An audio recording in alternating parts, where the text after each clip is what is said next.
नमस्कार, मैं जितेंद्र चतुर्वेदी। शंभू और खनौरी बॉर्डर पर जो जुटान हो रखा है उस बाबत एक बड़ी और सनसनीखेज रिपोर्ट आई है।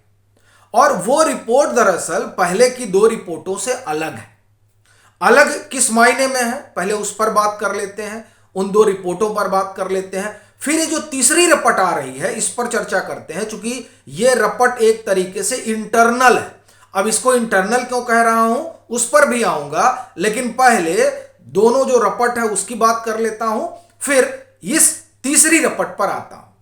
देखिए, पहले जो जिन दो रिपोर्टों की बात कर रहा हूं उसमें से एक तो इंटेलिजेंस ब्यूरो की है, जो मुझे लग रहा है कि दिल्ली चलो का आह्वान 13 फरवरी का था, उससे एक दो रोज पहले आई थी या 3 रोज पहले आई रही होगी, जिसमें इस बात को बताया गया था कि ये जो लोग दिल्ली कूच का आह्वान किए हुए हैं इनकी किस तरह की योजना है, किस तरह की तैयारियां हैं। उसमें यह भी रेखांकित किया गया था कि प्रधानमंत्री, गृह मंत्री और कृषि मंत्री के आवास को घेरने की इनकी अपनी योजना है।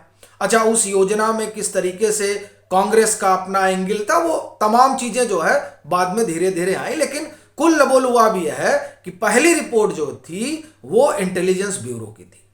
दूसरी रिपोर्ट होम मिनिस्ट्री की रही, जो पंजाब सरकार को भेजी गई थी, और उनसे सवाल किया गया था कि आपने कैसे बॉर्डर पर जुटान होने दिया।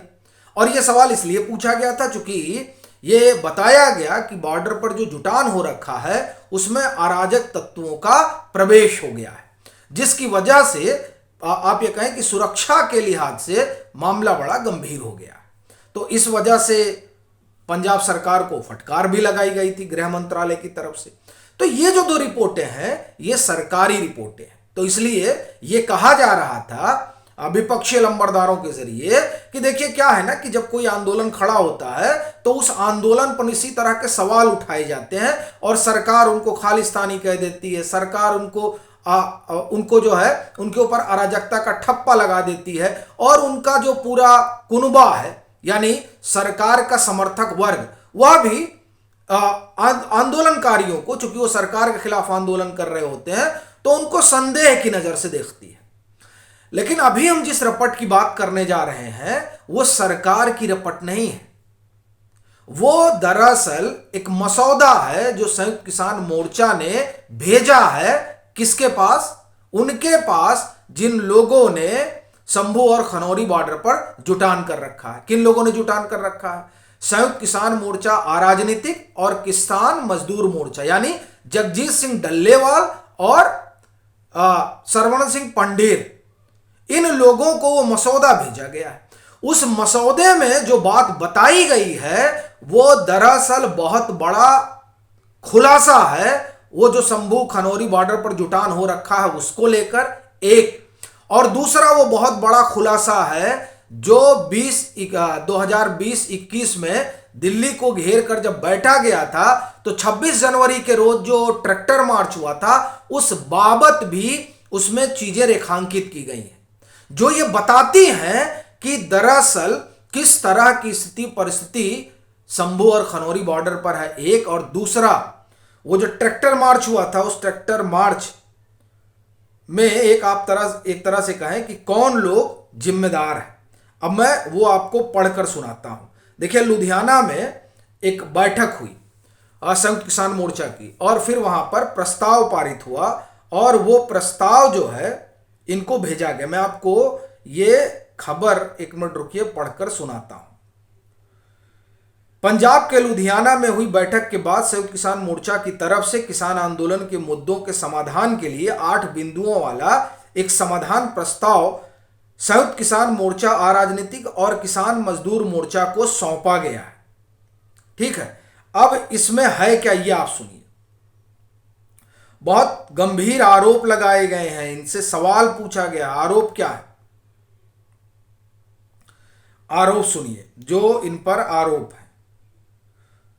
संयुक्त किसान मोर्चा का कहना है कि 26 जनवरी 2021 को सतनाम सिंह पन्नू और सरवरण सिंह पंडेर की जत्थेबंदियों द्वारा लाल किले की तरफ जाने का फैसला सही नहीं था। यानी ये जो ट्रैक्टर मार्च हुआ था और जिसके बाद वहां ट्रैक्टर को रॉकेट की तरह उड़ाया गया था, वो दरअसल किसकी अगुवाई में हो रहा था? सरवनन सिंह पंडेर, जो अभी शंभू और खनौरी बॉर्डर पर जुटान हो रखा है। उस जुटान में जो 2 गुट है, उस एक गुट के अगुआ सरवनन सिंह पंडेर है।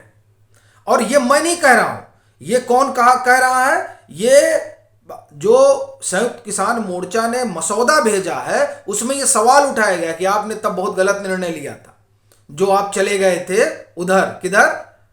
लाल किले की तरफ। फिर आप देखिए, इसी में एक और बात कही गई है। दिल्ली आंदोलन के वक्त भी और अब के आंदोलन के दौरान भी किसान आंदोलन को जिस तरह बढ़ाने के लिए, किसान आंदोलन को जीत की तरफ बढ़ाने के लिए आंदोलन में फूट डालने वाले, अराजकता फैलाने वाले शक्तियां जमकर खलल डाल रही हैं। इन शक्तियों को वहां से दूर करके ही आंदोलन चलाना चाहिए। अब आप देखिए, मैं आपको ये फिर से आप सुनिए क्या कह रहे हैं वो लोग। एक तो जो लाल किले की तरफ 26 जनवरी को कूच हुआ था, उस पर सवाल उठाया गया, और दूसरा कहा जा रहा है कि दिल्ली के आंदोलन के वक्त भी और अब के आंदोलन के दौरान भी किसान आंदोलन को जीत की तरफ बढ़ने के लिए आंदोलन में फूट डालने वाली, अराजकता फैलाने वाली शक्तियां जमकर खलल डाल रही हैं। अब ये बताइए कि अराजकता फैलाने वाली शक्तियों को वहां कौन बैठाया हुआ है? ये बड़ा सवाल है, और इनसे दूर रहने की बात की गई है। और यही बात तो गृह मंत्रालय की रिपोर्ट भी करे कि वो अराजक तत्व वहां घुस गए हैं। और जब ये बात कहा जाता है, तो अब आप देखिए किस तरह से इकोसिस्टम और लेफ्ट लिबरल कबाल जो है वो टूट पड़ता है। ये तो हुई एक बात, जो ये खुलासा है। दूसरा, इन लोगों ने 3 मार्च को ऐलान किया कि 6 मार्च को जो है दिल्ली कूच होगा, जिसमें ट्रैक्टर टाली विहीन कूच होगा वो। दूसरा, 10 मार्च को जो है इन लोगों ने 12 बजे से 4 बजे तक का रेल रोको वाला एक अपना कार्यक्रम रखा है। तीसरा, आप देखिए कि संयुक्त किसान मोर्चे का अपना 14 मार्च वाला महापंचायत आई है, जो उन लोगों ने दिल्ली में बुला रखा है। तो इस तरीके से ये इन लोगों की पूरी योजना है। लेकिन इस योजना के बीच ये जो बात निकल कर आ रही है कि अराजकता फैलाने वाले वहां पहुंच गए हैं, आंदोलन में फूट डालने वाले वहां पहुंच गए हैं, तो इन लोगों को कौन प्रश्रय दे रहा है? बड़ी चीज ये है। और फिर एक बहुत बड़ा सवाल ये उठता है कि जिन लोगों ने 26 जनवरी को दिल्ली में ट्रैक्टर दौड़ाए थे, जब वो लोग शंभू और खनौरी बॉर्डर पर अगुवाई कर रहे हों, तब यह स्पष्ट हो जाता है कि दरअसल ये जो लोग वहां जुटे हैं, इनके इरादे क्या हैं। ये एकदम साफ हो जाता है। लेकिन फिर भी हम उस पर ना भी जाएं और ये मान लें कि नहीं, ये खेती किसानी के नाम पर जुटे हैं, मगर उसके बाद में भी इनके राजनीतिक इरादे छुपे नहीं हैं।